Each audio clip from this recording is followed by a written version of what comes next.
Dobar dan i dobrodošli na moj kanal. U ovom ću videu govoriti o izradi i korištenju audio ritmova u Yamahinim aranžerima. Takvi se ritmovi mogu koristiti od 2015. godine od izlaska Tyrusa 5, a specifični su po tome jer se na kanalu bubnja nalazi audio zapis. To i jest osnovna razlika između audio i standardnih stajlova u kojima se koriste MIDI informacije za pokretanje bubnja. MIDI ritmovi se mogu naknadno obrađivati i bubnju možemo mijenjati parametre na više različitih načina. Međutim, kod audio ritmova sva se podešavanja rade prilikom snimanja u prostoru i u produkciji nakon toga. Kada jednom audio loop stavimo u klavijaturu, možemo djelovati samo na njegov volumen. Naravno da bi audio ritam trebao zazvučati bolje jer se radi o snimci živog bubnjara. Međutim, da bi to postigli trebaju nam odlični studijski uvjeti i vrstan bubnjar koji će dobro odsvirati loopove. Nažalost, većina nas gažara nema tu privilegiju, a do kvalitetnih loopova je vrlo teško doći. Zato predlažem alternativnu metodu koja isto tako može dati dobre rezultate. U nastavku videa ćete vidjeti o čemu se radi. Ali prije nego krenem s objašnjavanjem, želio bih reći da su me na ovu temu potaknula vaša pitanja koje svakodnevno dobivam preko mog kanala. Osobno ne koristim audio loopove u svirci, ali možda mi se nakon ovog eksperimenta i izrade videa dopadne ovaj pristup. Pored toga, ne treba očekivati čudo od audio stajlova, jer Yamaha ipak napravila odličan posao sa revo bubnjem koji zvuči izvrsno. Međutim, činjenica je da audio stajlovi mogu zazvučati nešto drugačije od tvorničkog sounda, a to nekim kolegama može biti dovoljan razlog da ih koriste. A sada da krenemo na posao. Postupak sam podijelio u 3 faze. Prva je faza izrada audio drum loopa, druga je stvaranje audio stajla i završna faza je obrada stajla u klavijaturi. Ovo je ritam koji će mi služiti kao osnova, radi se o uobičajenom bitu sa brzinom 130 i on ovako zvuči na klavijaturi.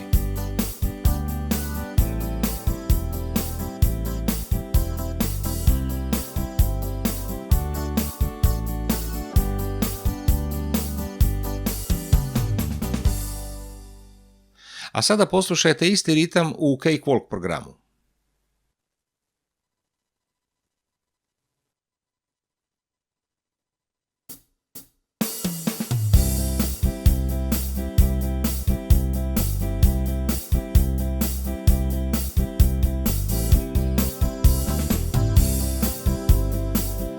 Kao što vidite, postoji 4 kanala koja su usmjerena prema Genosu, dakle zvuk koji slušate isti je kao i na klavijaturi.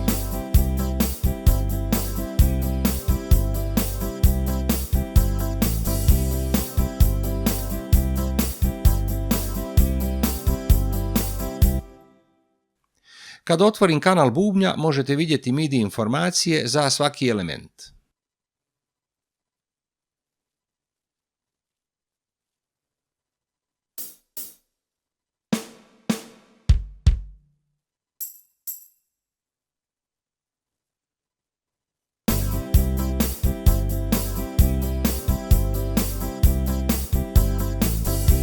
A sada ću u projekt dodati VST instrument, to je u stvari potpuno nova baza zvukova koji će mi poslužiti za izradu audio drama. Ako s ovim nemate iskustva, jednostavno pratite moj postupak i na kraju će se otvoriti prozor s virtualnim instrumentom. Odabrao sam besplatni set Steven Slade bubnja i potrebno je aktivirati jednu bateriju kako bismo čuli elemente.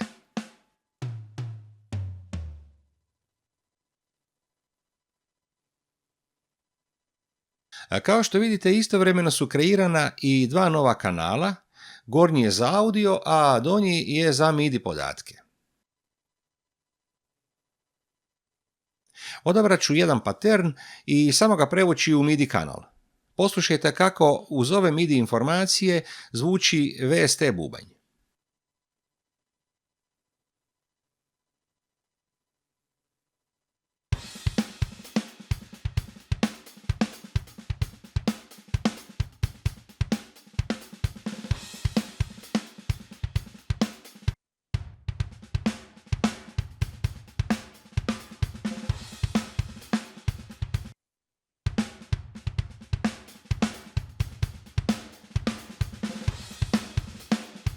Primijetili ste da sam pozivao i ostale presete koji se nalaze u librariju ovog VST instrumenta. Obrisat ću postojeći patern i u isti kanal ću kopirati MIDI podatke bubnja iz onog osnovnog stajla sa početka. Ove radnje uobičajeno radim preko tipkovnice, ali za video sada koristim izbornik da vam bude jasniji postupak i da možete lakše pratiti redoslijed radnji. Poslušajte kako zvuči bubanj kada sviraju zvukovi virtualnog instrumenta.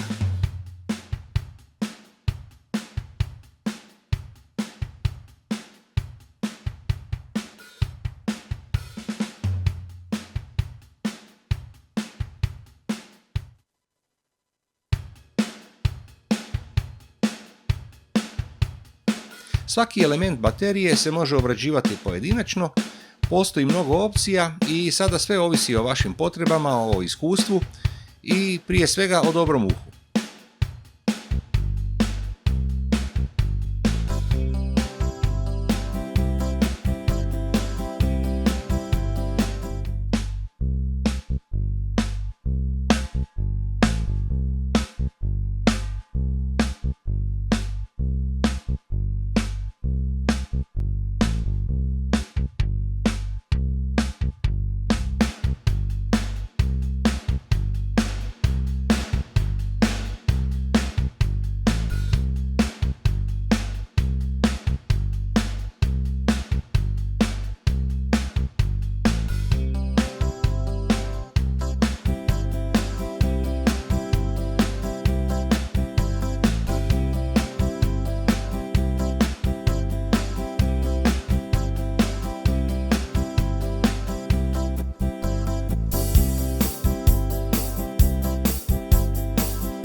Kada sam zadovoljan i kada se traka bubnja uklopi u ostatak pratnje, potrebno je samo kliknuti na Freeze Synth ikonu i na traci iznad će se kreirati audio zapis koji mogu koristiti za svoj audio style.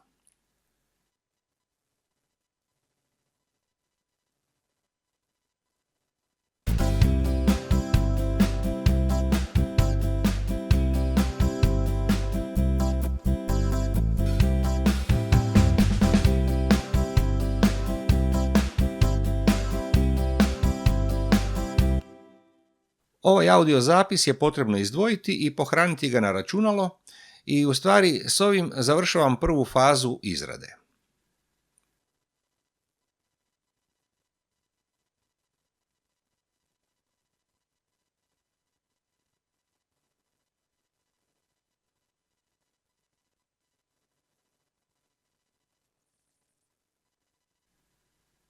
Na kraju ću opet pohraniti izmjene na projektu i mogu zatvoriti Cakewalk.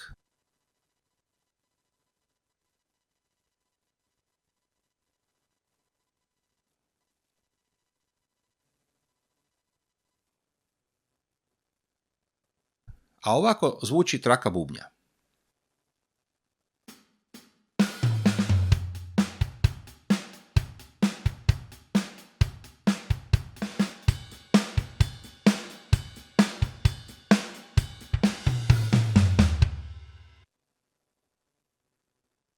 I prije nego što pređem na sljedeći dio, na sljedeću fazu, još ću se malo vratiti u Cakewalk. Napravit ću malu preinaku na projektu i time ću se olakšati daljnji rad.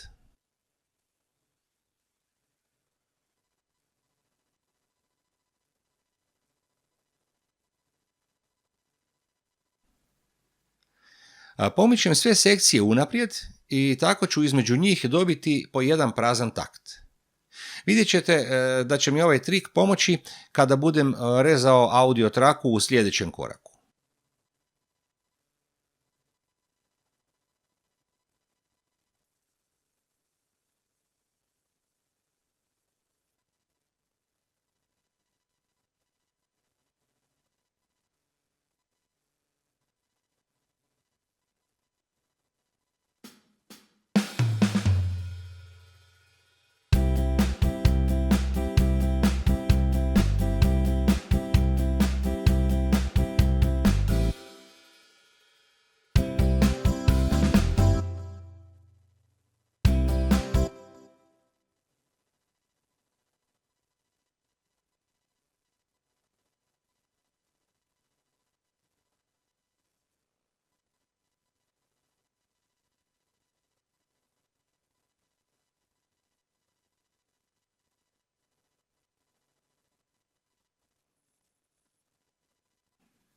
Ali prije nego što izađem iz Cakewalka, želio bih još nešto objasniti.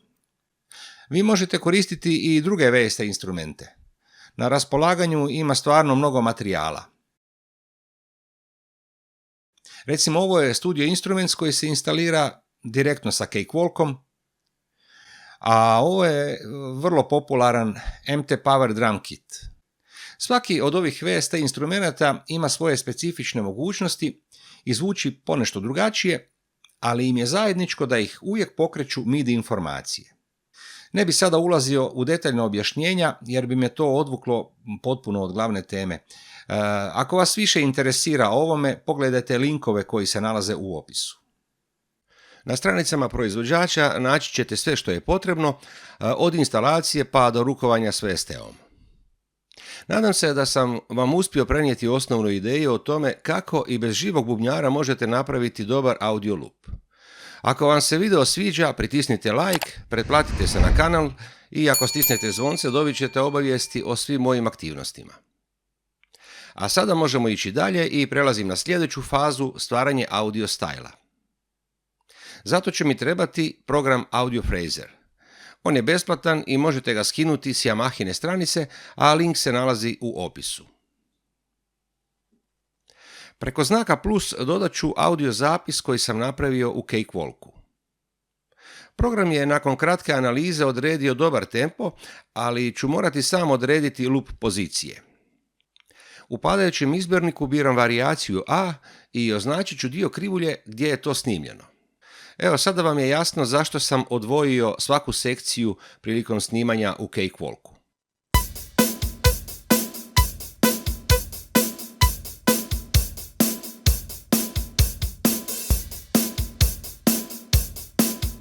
Mogli ste čuti da udarac na samom početku lupa nije dobar.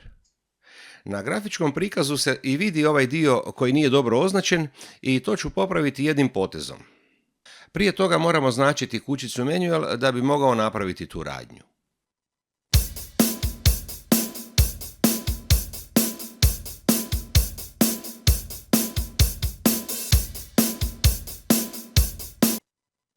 Na isti ovaj način treba obraditi i ostale sekcije.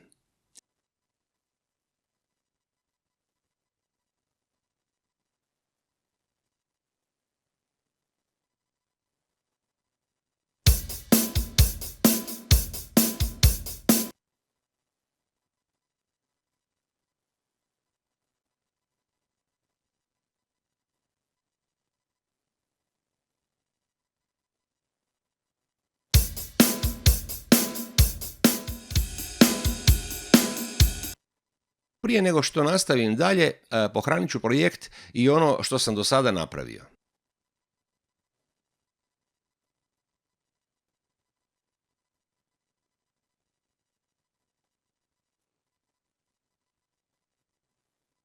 S obzirom da Audio Fraser u analizi na samom početku nije automatski prepoznao intro, morat ću ponovo dodati isti audio snimak.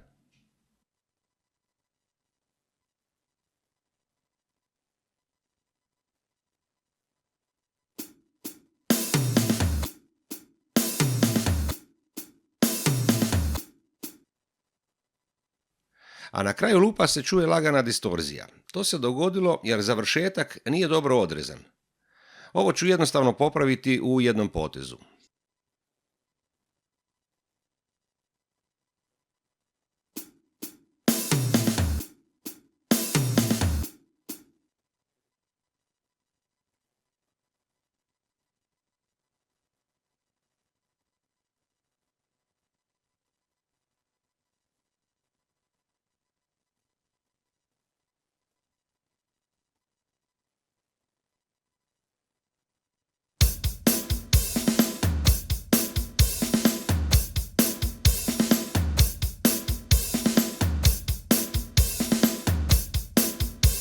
I ovdje se čuje ista situacija na prvom prelazu, a sada ću vam detaljnije objasniti način popravka. Treba napraviti takvo povećanje da možemo dobro vidjeti krivulju, a rez treba napraviti na onoj poziciji gdje val prelazi iz gornjeg dijela u donji, znači točno na sjecištu sa središnjom crtom. Sada će loop zvučati kako treba.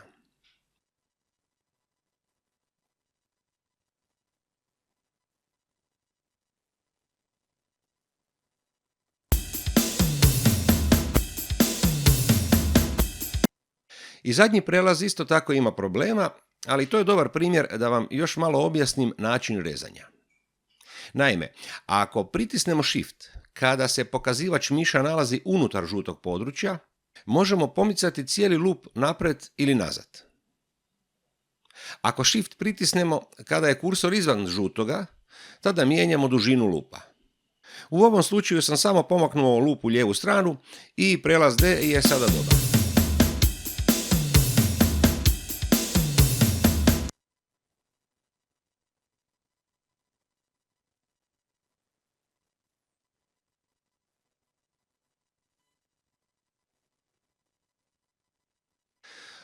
Na kraju spremam prvo projekt, a nakon toga ću kreirati novi audio style.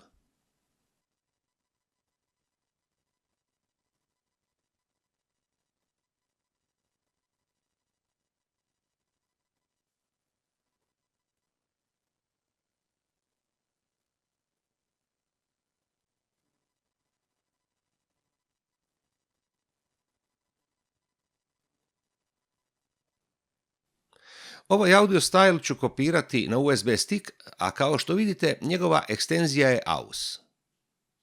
Znači njega možemo pokretati i sa USB sticka u klavijaturi, pa ću tako i napraviti i zato prelazim na završnu fazu obrade stajla u klavijaturi. U novom ritmu se nalazi samo kanal audio bubnja i ne postoje ostale pratnje.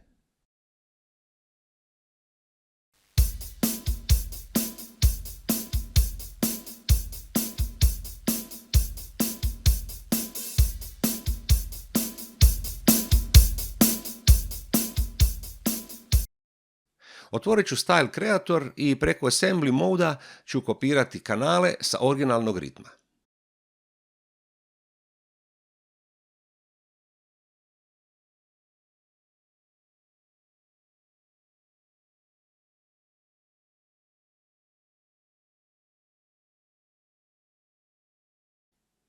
Da čujemo kako zvuči samo varijacija C.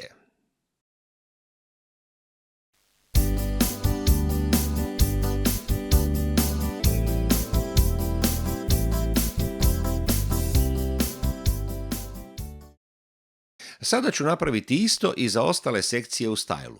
Prvo na panelu treba označiti sekciju na koju kopiramo, a tek onda odabrati kanale s onog stajla iz kojeg želimo uzeti sadržaj.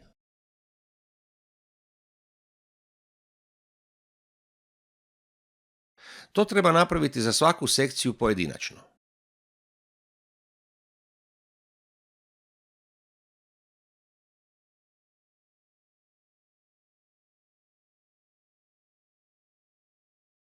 Nakon main varijacija kopirati ću i prelaze, intro i ending.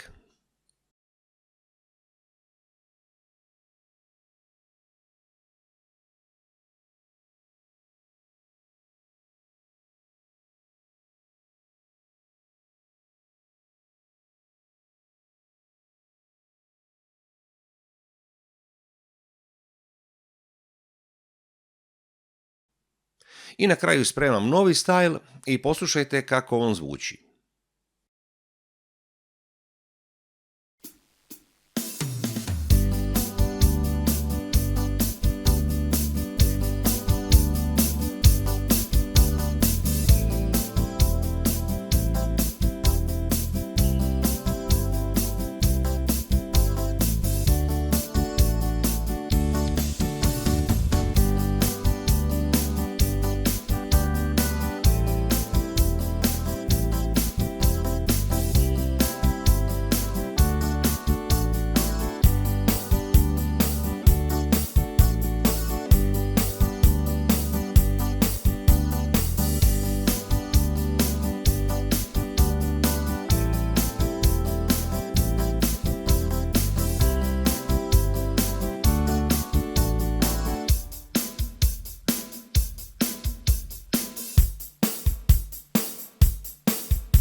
I to bi bilo sve za ovaj put. Pokušao sam biti što precizniji i kraći, ali video je ipak premašio 20. minutu. Nadam se da ste uspjeli pohvatati osnovni koncept i ako imate nekih pitanja, slobodno pišite u komentare. Hvala na gledanju i želim vam svako dobro. Pozdrav od Kaspera.